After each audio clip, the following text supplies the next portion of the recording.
Hello दोस्तों, बीदो classes में आपका स्वागत है। दोस्तों आज मैं आपको बताने वाला हूँ एक्सरसाइज 2.1 का क्वेश्चन नंबर 234।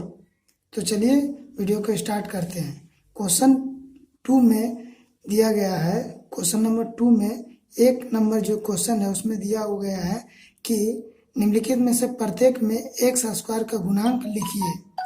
ठीक है, तो क्वेश्चन नंबर दिया हुआ है कि 2 plus x square plus x में एक्स स्क्वायर का गुणांक क्या है।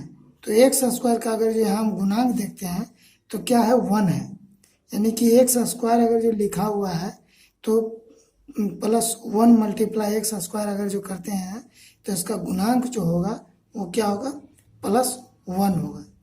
अब दूसरा नंबर क्वेश्चन देखिए। दूसरा नंबर क्वेश्चन दिया हुआ है कि 2 माइनस एक्स स्क्वायर अब प्लस एक्स क्यूब, जबकि क्वेश्चन में पूछ रहा है कि एक्स स्क्वायर का गुणांक क्या है। तो यहाँ एक्स स्क्वायर जो है वो माइनस में है, तो माइनस में इसका मतलब कि -1 मल्टीप्लाई एक्स स्क्वायर।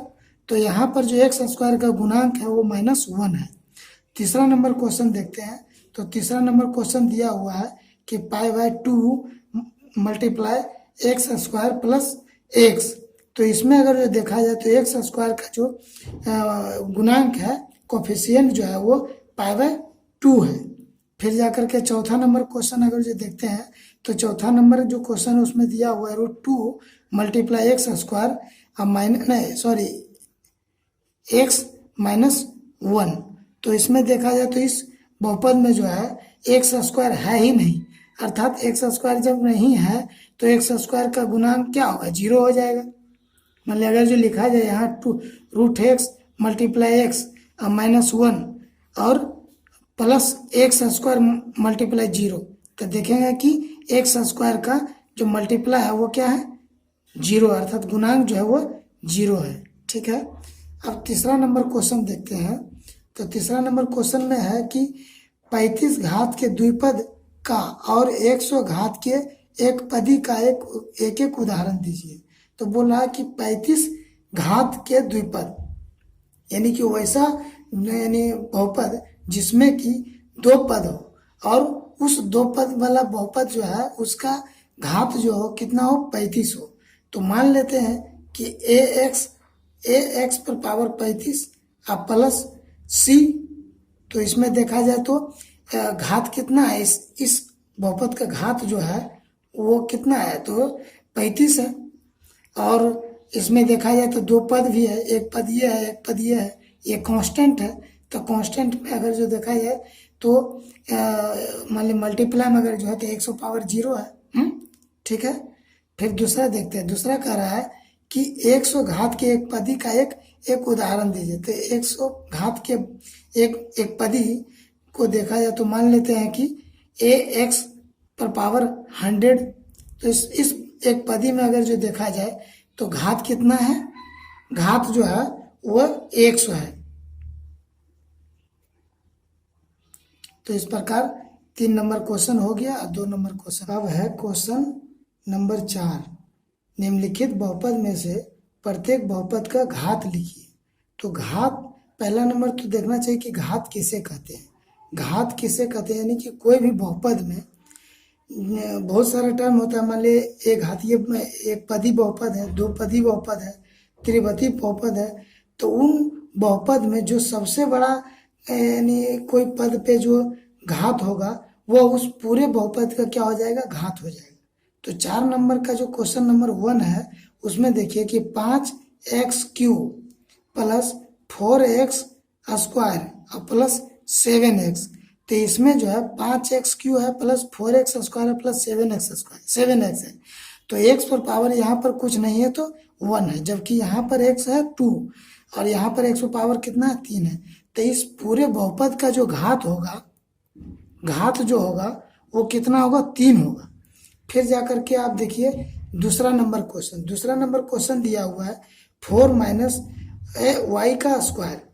तो इसमें अगर जो घात देखा जाए तो देखिए इसमें जो है इसका जो घात है 4 इंटू, मान लीजिए अगर जो देखा जाए तो यहाँ पर 4 मल्टीप्लाई 100 पावर 0 लिख सकते हैं और इसका वैल्यू कितना होता है, 1 होता है।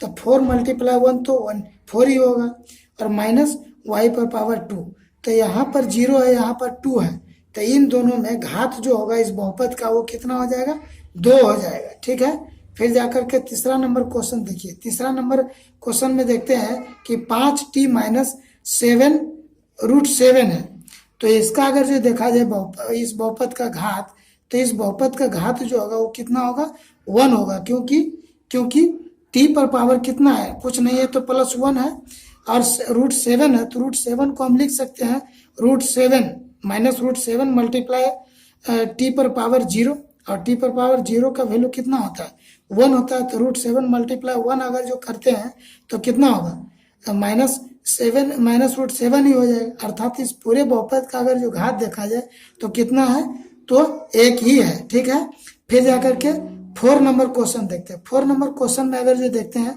तो सिर्फ 3 लिखा हुआ है, तो यह एक पदी बहुपद है जिसमें कि घात कितना है, तो मान लिया जाए यहाँ पर मान लेंगे कि x पावर 0, क्योंकि इसका वैल्यू कितना होता है, 1 होता है, तो अगर जो 3 मल्टीप्लाई 1 करेंगे तो कितना होगा, 3 ही होगा। इसका मतलब यह हुआ कि ये जो बहुपद है, इस बहुपद का जो घात होगा वो कितना होगा, घात बराबर कितना हो जाएगा, 0 हो जाएगा। कितना हो जाएगा, 0 हो जाएगा। तो इस प्रकार आपको समझ में आ गया होगा कि किसी भी बहुपद का जो घात होता है वो उस बहुपद में सबसे बड़ा जो पावर होता है, जो घात होता है, वही उस पूरे बहुपद का घात हो जाता है। उसके बाद कि कोई भी बहुपद अगर जो हम लिखते हैं तो उसको हम अवरोही क्रम में लिखते हैं, अर्थात घटते क्रम में। यानी घटते क्रम में क्या, तो पावर को जब भी हम लिखेंगे इस बहुपद में, देखिए यहाँ पर 5x³ है प्लस 4x² है प्लस 7x पर पावर 1 है, न कि पहले 4x² दे दिए फिर बीच में 5x³ दे दिए फिर प्लस 7x दे दिए। ये रूल नहीं होता है। रूल ये होता है कि आपको यानी डिक्रीजिंग ऑर्डर में देना, यानी कि अवरोही क्रम में, घटते क्रम में, यानी 5x³ प्लस 4x पर पावर 2 प्लस 7x पर पावर 2, यही इसका सही क्रम है कोई भी बहुपद को लिखने का। तो आई होप समझता हूँ कि आपको इस वीडियो में बहुत सारा यानी समझ में आया होगा कि क्वेश्चन में जो बेसिक पॉइंट है वो, और क्वेश्चन भी लगभग समझ में आ ही गया होगा। अगर कोई कन्फ्यूजन होगा तो आप ज़रूर कमेंट कीजिएगा और मेरे चैनल को सब्सक्राइब कर लीजिएगा, क्योंकि मैं इसी प्रकार का वीडियो बनाते रहता हूँ।